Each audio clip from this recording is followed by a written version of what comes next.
عنہ سے روایت ہے کہ ایک شخص نبی صلی اللہ علیہ وسلم کے پاس آیا جبکہ اس پر زرد رنگ کا کچھ نشان تھا، اور رسول اللہ صلی اللہ علیہ وسلم کسی شخص کو اس کے منہ پر بہت کم بات کہتے تھے، یعنی اس کی غلطی پر اس کو نہ ٹوکتے تھے۔ جب وہ چلا گیا تو آپ نے فرمایا، اگر تم ہی اس کو کہہ دو کہ اس رنگ کو دھو ڈالے تو بہتر ہو۔ امام ابو داود رحمہ اللہ فرماتے ہیں کہ اس کا راوی سلم علوی حقیقت میں اولاد علی میں سے نہیں، یعنی یہ دوسرا شخص ہے۔ اس کا نام سلم بن قیس ہے اور یہ بصری ہے، کیونکہ ستارے اوپر ہوتے ہیں، ستاروں پر نظر رکھنے کی وجہ سے اسے علوی کہا جانے لگا۔ اس نے حضرت عدی بن ارطا کے سامنے چاند دیکھنے کی گواہی دی تو انہوں نے قبول نہ کی۔ سنن ابو داود حدیث نمبر 4789۔ نصر بن علی اور محمد بن متوکل عسقلانی دونوں حضرت ابو ہریرہ رضی اللہ تعالیٰ عنہ سے مرفوعاً روایت کرتے ہیں، رسول اللہ صلی اللہ علیہ وسلم نے فرمایا، مومن بھولا بھالا اور سخی ہوتا ہے اور فاجر آدمی فریبی اور بخیل ہوتا ہے۔ سنن ابو داود حدیث نمبر 4790۔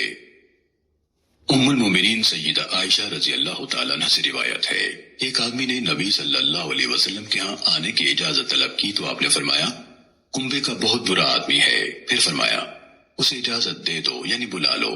جب وہ اندر آ گیا تو آپ نے اس کے ساتھ نہایت نرمی کے ساتھ باتیں کی۔ سیدہ عائشہ رضی اللہ تعالیٰ عنہ کہتی ہیں، میں نے کہا، اے اللہ کے رسول، آپ نے اس کے ساتھ بڑی نرمی کے ساتھ باتیں کی ہیں، حالانکہ آپ نے اس کے متعلق ایسے ایسے فرمایا تھا۔ آپ نے فرمایا، قیامت کے دن اللہ کے ہاں سب سے برے مرتبے والا وہ آدمی ہوگا جسے لوگوں نے اس کی بد کلامی کی وجہ سے چھوڑ دیا ہو۔ سنن ابو داود حدیث نمبر 4791۔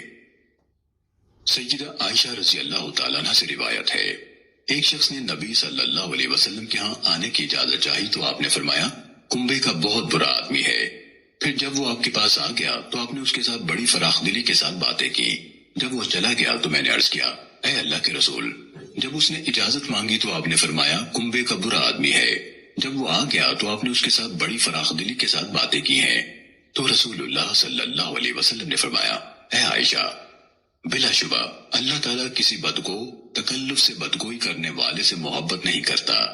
امام ابو داود رحمہ اللہ سے نبی صلی اللہ علیہ وسلم کے فرمان بیسا اخو العشیرہ کے معنی کی بابت سوال کیا گیا تو انہوں نے بیان کیا کہ یہ نبی صلی اللہ علیہ وسلم کا خاصہ ہے۔ سنن ابو داود حدیث نمبر 4792۔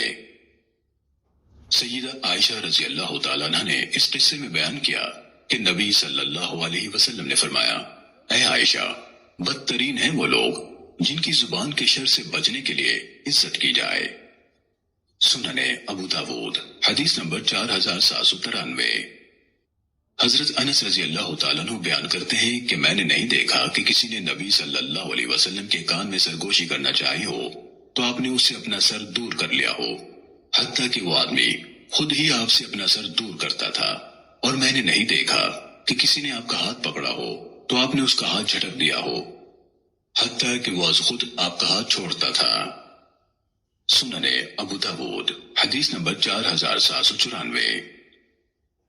حضرت عبداللہ بن عمر رضی اللہ عنہما سے روایت ہے کہ نبی صلی اللہ علیہ وسلم ایک انصاری کے پاس سے گزرے جبکہ وہ اپنے بھائی کو حیا کے بارے میں باز کر رہا تھا، تو رسول اللہ صلی اللہ علیہ وسلم نے فرمایا، اسے چھوڑ دو، بلا شبہ حیا ایمان سے ہے۔ سنن ابو داود حدیث نمبر 4795۔ جناب ابو قتادہ رحمہ اللہ بیان کرتے ہیں، ہم حضرت عمران بن حسین رضی اللہ عنہ کے ساتھ تھے جبکہ وہاں بشیر بن کعب بھی تھے۔ حضرت عمران بن حسین نے حدیث بیان کی، رسول اللہ صلی اللہ علیہ وسلم نے فرمایا، حیا سراسر خیر ہے۔ بشیر بن کعب نے کہا، ہمیں کئی کتابوں میں ملتا ہے کہ بعض حیا اطمینان اور وقار کی وجہ سے ہوتی ہے اور بعض حیا کمزوری اور بزدلی کی وجہ سے ہوتی ہے۔ تو حضرت عمران نے حدیث رسول دوبارہ دہرائی اور پھر بشیر نے بھی اپنی بات دہرا دی۔ راوی بیان کرتے ہیں کہ حضرت عمران رضی اللہ عنہ اس قدر غصے میں آ گئے کہ ان کی آنکھیں سرخ ہو گئیں اور بولے، میں تجھے رسول اللہ صلی اللہ علیہ وسلم کی حدیث سنا رہا ہوں اور تو مجھے اپنی کتابوں سے بتایا جا رہا ہے۔ ہم نے کہا، اے ابو نجید، بس کیجئے، اسے یہی تنبیہ کافی ہے۔ سنن ابو داود حدیث نمبر 4796۔ حضرت ابو مسعود رضی اللہ تعالیٰ عنہ سے روایت ہے، انہوں نے کہا رسول اللہ صلی اللہ علیہ وسلم نے فرمایا، گزشتہ انبیاء کی تعلیمات میں سے جو بات لوگوں کے پاس محفوظ رہی ہے وہ یہی ہے کہ جب حیا نہ رہے تو جو جی چاہے کر۔ امام ابو داود رحمہ اللہ سے پوچھا گیا کہ کیا قعنبی کے پاس شعبہ کے واسطے سے اس حدیث کے سوا کوئی اور حدیث بھی ہے؟ انہوں نے فرمایا نہیں۔ سنن ابو داود حدیث نمبر 4797۔ ام المومنین سیدہ عائشہ رضی اللہ عنہ کا بیان ہے کہ میں نے رسول اللہ صلی اللہ علیہ وسلم سے سنا، آپ فرماتے تھے بلا شبہ مومن اپنے حسن اخلاق یعنی عمدہ عادات کی بنا پر روزے دار شب زندہ دار کا درجہ حاصل کر لیتا ہے۔ سنن ابو داود حدیث نمبر 4798۔ حضرت ابو درداء رضی اللہ عنہ بیان کرتے ہیں، نبی صلی اللہ علیہ وسلم نے فرمایا، میزان میں حسن خلق سے بڑھ کر اور کوئی چیز بھاری نہیں ہوگی۔ ابو ولید طیالسی کہتے ہیں، قاسم بن ابی برزہ کی سند میں تصریح ہے کہ میں نے عطا کے خارانی سے سنا ہے۔ حضرت ابو درداء رضی اللہ تعالیٰ عنہ بیان کرتے ہیں، نبی صلی اللہ علیہ وسلم نے فرمایا، میزان میں حسن خلق سے بڑھ کر اور کوئی چیز بھاری نہیں ہوگی۔ ابو ولید طیالسی کہتے ہیں، قاسم بن ابی برزہ کی سند میں تصریح ہے کہ میں نے عطا کے خارانی سے سنا ہے۔ امام ابو داود رحمہ اللہ فرماتے ہیں کہ یہ عطا بن یعقوب ہیں اور ابراہیم بن نافع کے ماموں ہیں۔ ان کی نسبت کیخارانی اور کوخورانی دونوں طرح بیان کی جاتی ہے۔ سنن ابو داود حدیث نمبر 4799۔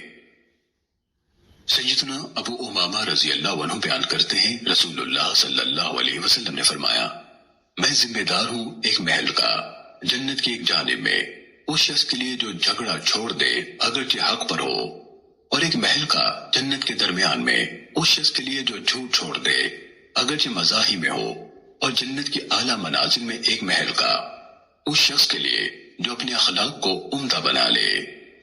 سنن ابو داود حدیث نمبر 4800۔